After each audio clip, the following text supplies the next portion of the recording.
She thought she was running from the storm. She didn't realize she was running straight into the devil himself. But what the devil didn't know was that she had been trained her entire life to destroy him.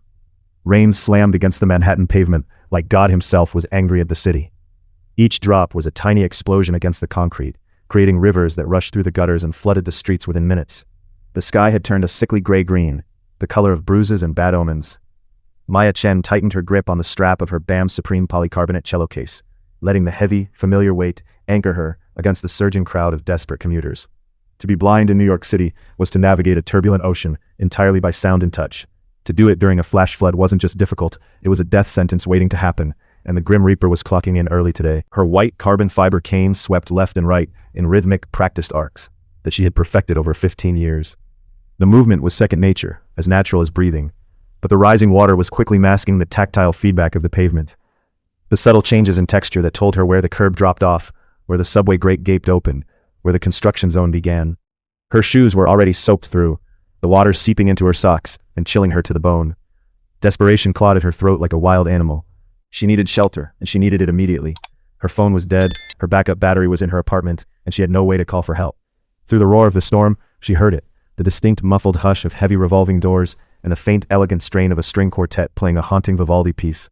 The music was beautiful, ethereal, almost angelic against the chaos outside. A hotel lobby, guided by the warmth radiating from the building and the subtle scent of expensive lilies and floor wax. Maya pushed through the heavy brass doors of the St. Regis. The immediate silence of the grand foyer washed over her like a wave, a stark and comforting contrast to the chaos outside. It was like stepping into another world entirely. She paused, shaking the rain from her dark hair, her chest heaving as she tried to orient herself in the vast, echoing space. Water dripped from her coat onto the pristine marble floor, the sound impossibly loud in the reverent hush of the lobby. Her fingers trembled against her cane. What she didn't know, what she couldn't possibly know, was that she had just walked straight into the epicenter of a war that had been brewing for over a decade. A war between families, a war between empires, a war that had been waiting for her. Less than 50 feet away, Damiano De Luca was descending the grand staircase. He moved with the predatory grace of a man who owned not just the building, but every soul inside it. His footsteps were silent against the marble, but his presence filled the entire space like a physical weight. Clad in a bespoke charcoal Brioni suit that clung flawlessly to his powerful shoulders, Damiano was the undisputed head of the De Luca syndicate, the most feared criminal organization on the entire Eastern Seaboard. A heavy platinum Rolex Daytona peeked from beneath his French cuffs, a cold testament to his immense inherited wealth and the blood that had built it. The watch alone was worth more than most people made in a lifetime. He was flanked by 6 heavily armed men, led by his ruthless underboss, Marco Ferrara. They had just concluded a brutal negotiation in a private suite upstairs. A rogue faction from the Bianchi family had attempted to siphon millions from the De Luca's offshore accounts in the Cayman Islands. Damiano had dealt with the traitor personally, leaving a broken, bleeding man sprawled across the Persian rug of the penthouse. His screams were still echoing in Damiano's mind. Damiano's adrenaline was still running high, his dark computing eyes scanning the lobby for threats with the instinct of a man who trusted no one and forgave nothing.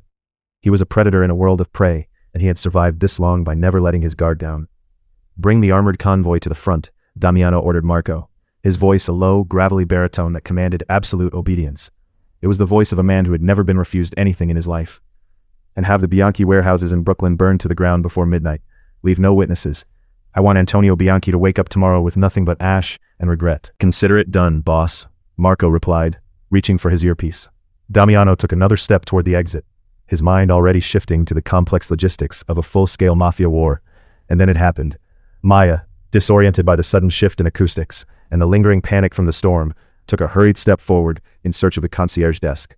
Her wet heel caught the edge of a slick marble tile. She lost her balance completely, the heavy cello case throwing her violently off-center. She pitched forward, her hands flying out instinctively to brace for the painful impact with the unforgiving floor. Instead, she slammed into a wall of solid, unyielding muscle. The impact knocked the breath from her lungs in a sharp gasp that echoed through the lobby. Her white cane clattered loudly against the pristine marble, the sharp sound echoing like a gunshot through the cavernous space. In a fraction of a second, the atmosphere in the St. Margarita Regis shifted from luxurious tranquility to lethal tension. Click, clack. The unmistakable, terrifying sound of 6 Block 19s being drawn and racked filled the air.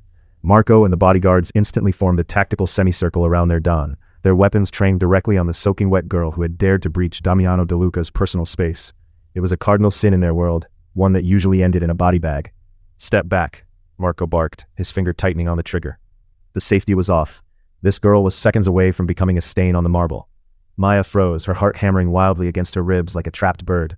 She couldn't see the guns, but she could smell the sudden metallic tang of gun oil and the sharp, aggressive scent of expensive aftershave. She could hear the rustle of tailored suits and the heavy synchronized breathing of men ready to kill without hesitation. Terror paralyzed her. She was trapped against the chest of a man who felt like a statue carved from granite, radiating heat and power and something far more dangerous, complete, absolute control, the kind of control that came from taking lives without remorse. Damiano had reacted entirely on instinct. When the figure tumbled toward him, his combat reflexes had flared, his hand reaching for his own weapon. But then he looked down. Time seemed to fracture and grind to an absolute halt. He saw the long dark hair plastered to her pale cheeks, water still dripping from the ends. He saw the panicked, sightless hazel eyes staring blankly at his collarbone, utterly lost and terrified. And then his gaze locked onto something that made his blood run cold. The delicate crescent-shaped scar resting just beneath her right jawline. A scar he had paid the world's best plastic surgeons to minimize 15 years ago. A scar that was supposed to be invisible to everyone but him. Damiano's breath hitched in his throat. The cold, calculating Mafia Don, a man who had just ordered the deaths of dozens of men without blinking, suddenly looked as though he had been struck by lightning. His grip on her shoulder softened, shifting from defensive aggression to a desperate, possessive hold that he couldn't explain. "Boss?" Marco asked, confusion lacing his aggressive tone. "Give the word." Damiano didn't look at his men. He didn't look at the terrified patrons cowering behind the lobby pillars, or the staff frozen at their posts. His eyes were entirely consumed by the trembling girl in his arms. The girl he had spent 15 years watching from the shadows. The girl he had promised, sworn on his father's grave, to protect at all costs. He leaned down, his lips brushing against her ear, and whispered a single terrifying word that sent a shockwave through the room. Mine. The word wasn't a claim of property. It was something far more dangerous, a desperate vow laced with 15 years of hidden guilt, buried obsession, and a love that defied all logic. It was the sound of a man who had finally found what he had been searching for his entire life. The absolute silence that followed Damiano's whisper was deafening. You could have heard a pin drop in the frozen air. Maya trembled violently, her heightened senses rapidly processing the overwhelming stimuli. The man holding her smelled of rich Tom Ford oud wood, rain, and something else, the faint metallic scent of fresh blood. His heartbeat was steady beneath her fingers, powerful and unyielding. Her fingers, still pressed against his chest, could feel the steady, powerful rhythm beneath the tailored fabric. It was the only thing grounding her in the chaos. "Put the guns away," Damiano commanded. His voice wasn't raised, but it carried a lethal authority that brooked zero hesitation. It was the voice of a man who was used to being obeyed instantly, without question. "Damiano, we don't know who," Marco started, his fingers still hovering over the trigger. "I said put them away," Damiano snarled, shooting his underboss a glare so venomous, it made the seasoned killer take a physical step back. The sound of weapons being holstered rippled through the lobby like a wave. Maya finally found her voice, though it was barely a whisper. I'm sorry, I couldn't see, I slipped. Please just let me get my cane." Her voice was shaking, but there was a core of steel beneath the tremble that Damiano didn't miss. She tried to pull away, but Damiano's hands remained firmly, yet gently, planted on her arms. His touch was possessive, but careful, as though he was holding something infinitely precious, something that could shatter if he wasn't careful. "You're not going back out there," Damiano said softly, his tone completely shifting from the monster he had been seconds before. It was a tone he had never used with anyone else. He reached down effortlessly, retrieving her fallen white cane and pressing it gently into her trembling hand. "Marco, take her cello, carefully. It's a late 18th century testore. If you scratch it, I will take your hand." Maya gasped. How could a complete stranger possibly know the exact make and era of her prized instrument? No one knew that but her. She'd never told anyone. The realization sent a chill down her spine that had nothing to do with the cold. Before she could protest, Damiano draped his heavy, dry cashmere overcoat around her shivering shoulders. The fabric still held his warmth, and despite everything, she found herself instinctively leaning into it. The scent of him enveloped her completely. "Walk with me, Maya." Hearing her own name fall from this dangerous stranger's lips sent a jolt of pure ice down her spine. Her heart stopped, her breath caught in her throat. "Who are you?" she demanded, her voice shaking. "How do you know my name?" She tried to dig her heels into the marble, but his forward momentum was unstoppable. He was guiding her through the revolving doors, surrounded by a shield of heavily armed men. The storm raged around them, but she barely noticed. "I am someone who owes you a debt," Damiano replied cryptically, as they stepped out into the storm. "A debt that can never truly be repaid." A massive black Mercedes-Maybach S65 armored limousine was idling at the curb, its rear door already held open by a stoic driver who had clearly been waiting. The car was a fortress on wheels, its windows tinted so dark they were practically opaque. "I'm not getting in a car with you," Maya shouted, panic finally overriding her shock. She swung her cane defensively. but Damiano simply caught it mid-air with lightning speed. His grip was gentle, but unbreakable. "Maya, listen to me," Damiano said, his voice dropping to a desperate, intense register. "Antonio Bianchi's men are currently kicking down the door of your apartment on West 74th Street. If you go home tonight, you will die. They will torture you for information you don't even know you have. Get in the car." The sheer conviction in his voice, coupled with the terrifying mention of an invasion at her home, shattered her resistance. Numb with shock, she allowed him to guide her into the plush, heated leather interior of the Maybach. Marco carefully placed the cello case in the trunk before climbing into the front passenger seat. As the heavy armored door sealed shut, cutting off the noise of the storm entirely, the car merged seamlessly into the chaotic New York traffic. The ride was agonizingly silent, the tension so thick you could cut it with a knife. Maya sat rigidly against the door, clutching her cane like a weapon, while Damiano sat opposite her. "Drink. It will stop the shivering," he ordered softly. She took a small burning sip, the liquid fire grounding her. "Why is someone trying to kill me?" she asked, her voice cracking. "I'm a cellist. I play at weddings and symphonies. I don't have enemies. I'm nobody." "You're not nobody," Damiano corrected, pouring himself a drink. "You never were. And you're not a nobody because your father wasn't nobody." Maya's head snapped toward the sound of his voice. "My father, David Chen, was a corporate actuary. He died in a car crash 15 years ago. He was boring. He wore beige sweaters and did crossword puzzles." "You're lying."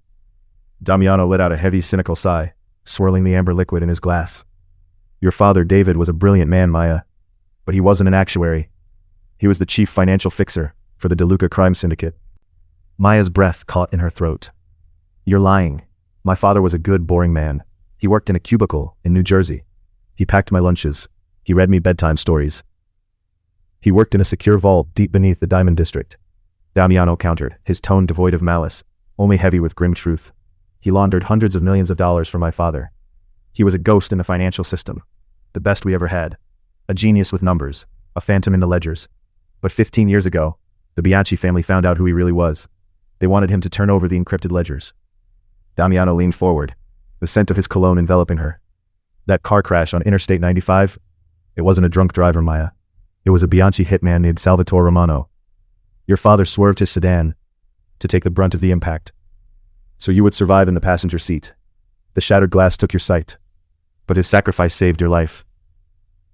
Tears pricked Maya's unseeing eyes as the buried trauma of that horrific night violently resurfaced. The screeching tires, the shattered glass, her father's final choked gasp holding her hand in the wreckage. The smell of gasoline and blood, the sound of sirens growing closer. She had spent 15 years trying to forget that night, and now it was all rushing back. "Why are you telling me this now?" she sobbed, the whiskey glass shaking violently in her grip. "Why ruin my memory of him? Why destroy everything I thought I knew?" "Because Antonio Bianchi just found out that David Chen's daughter is still alive," Damiano said, his voice tightening with suppressed rage. "He thinks your father left the encrypted ledger with you. They were at your apartment tonight to torture it out of you. They would have killed you slowly, Maya, very, very slowly." The Maybach smoothly pulled into a private subterranean parking garage, the heavy steel gates slamming shut behind them with a deafening, echoing clang. "For 15 years I have watched from the shadows," Damiano confessed, the vulnerability in his voice a jarring contrast to his intimidating presence. "I've been your invisible guardian." Maya's mind raced as pieces of her life suddenly snapped together with terrifying clarity.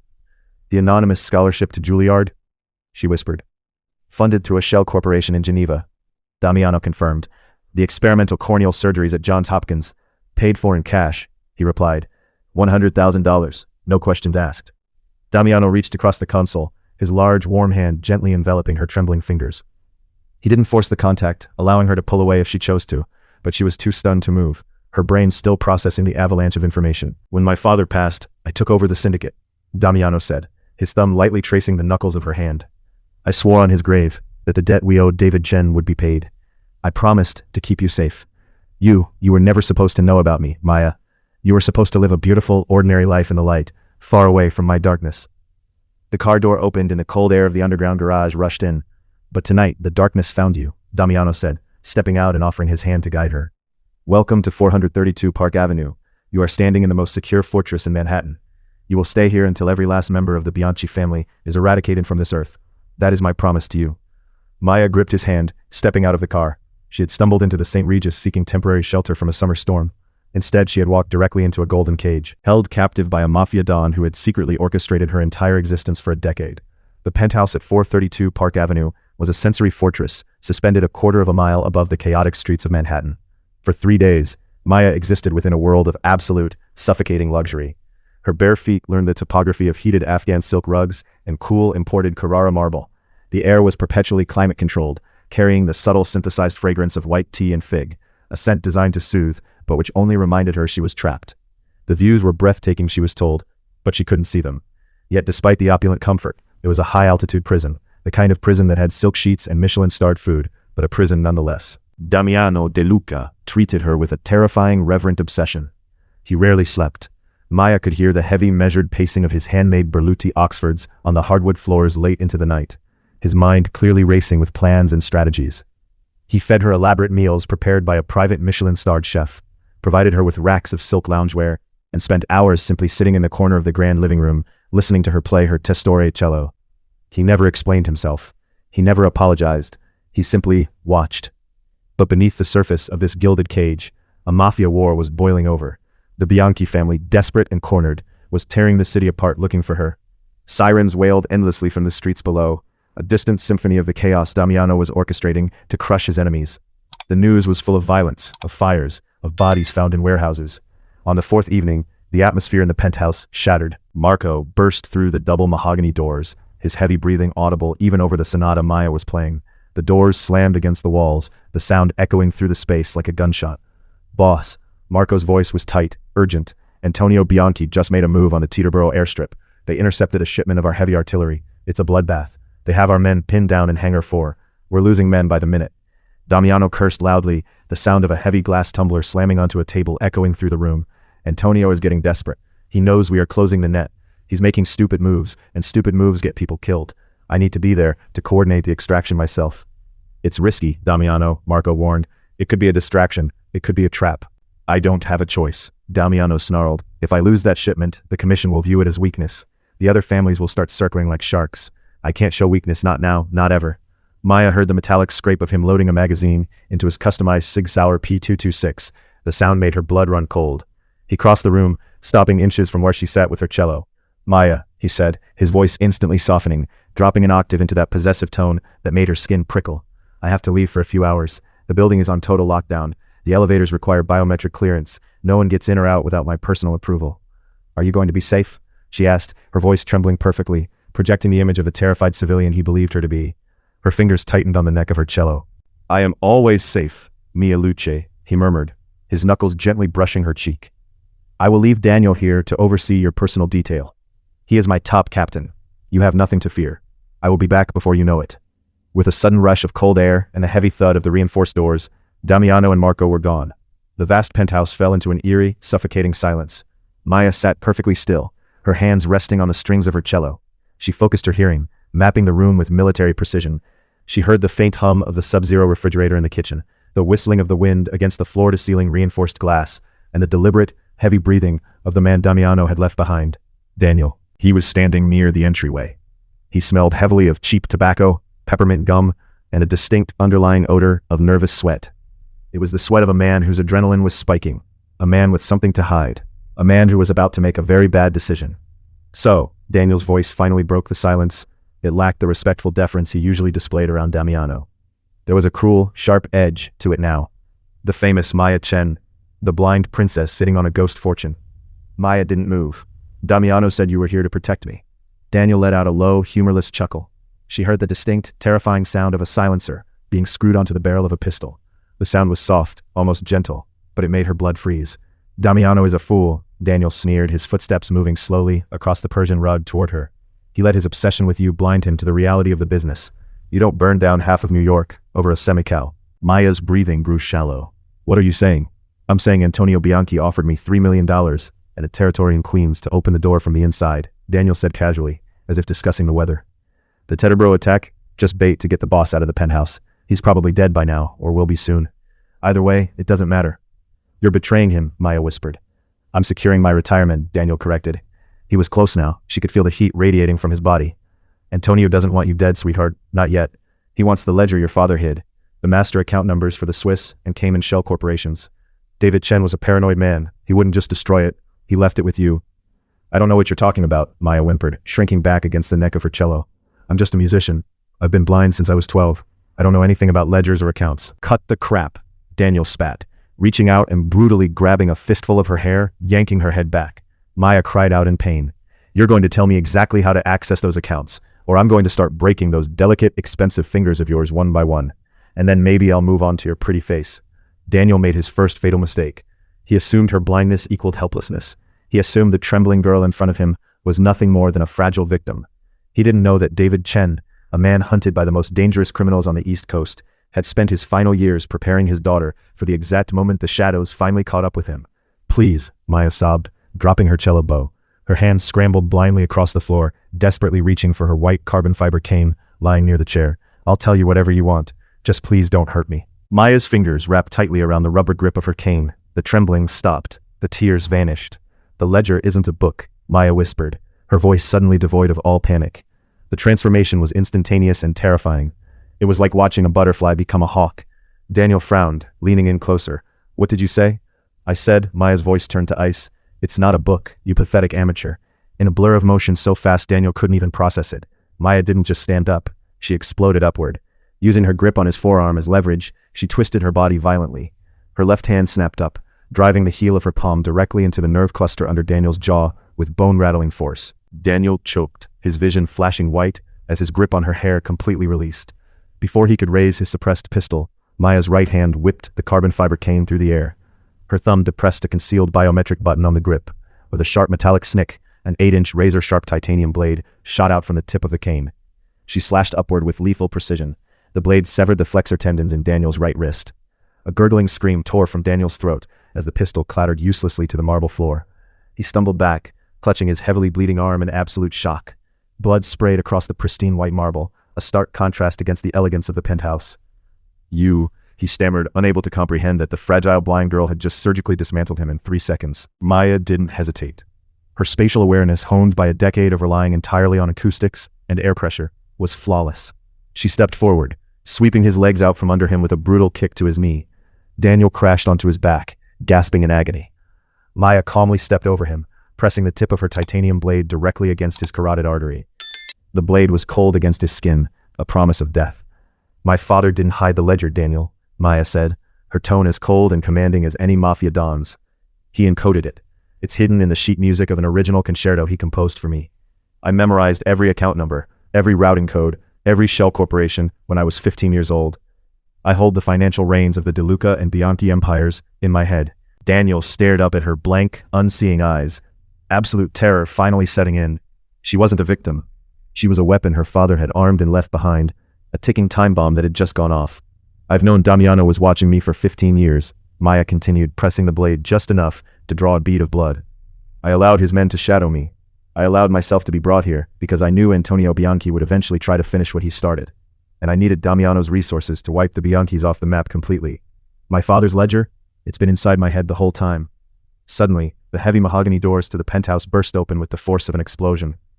Damiano De Luca stormed in, his suit jacket discarded, his dress shirt stained with blood, his P226 raised and ready to fire.